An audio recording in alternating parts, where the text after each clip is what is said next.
tion getut etot malim patut getut dada pun namu pom hai bang Daud yang ulun got kira-kira Nisitima arti kupur malim patut putra makna urang tu peung teput buat dan patut gegeria rugo gedu pua halu hareum nya gedan luang peng riba kupur kicap sabe geleum nya peng hareum getem tuba manusia ate jamun tan peremun pegat dauha athai penting benam puen dumpua gege tan gegera contoh tabuh kaya ngemi yang koropi peng negara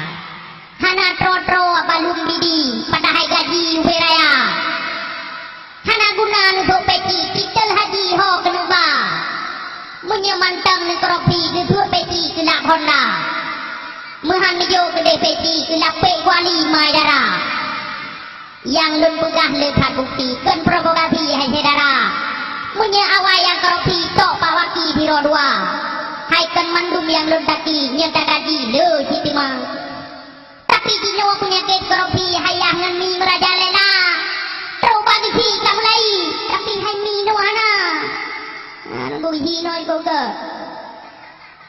maka batu belum pesan dengar yang hai sedara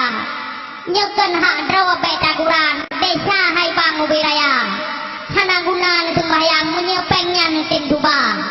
ate mate dengan kiban lam kuburan sisa kupul kaya nanatanyan oh neriwang kentan bang dana alfat serta sedan rumuh manyang tingkat dua hana neme lam kuburan wali hai bang yang kuasa inang laga darupawan kagok Quran malang jula datu laga pratah manyang wate yuhnya dua jino kagok po lapangan yang pihak bahan kenli kata yang atas hito gawang pi penyerang kamu tuka gata hidih lang kuburan inang rupawan kok ilanya memang pantun agak lancang atau rakan bacuk gata menyelembut panena jang siku timban aja saja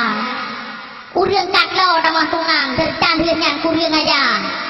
rugo dakwah kita malam menyeiman tan lam dada oh no manteng bacuk nadam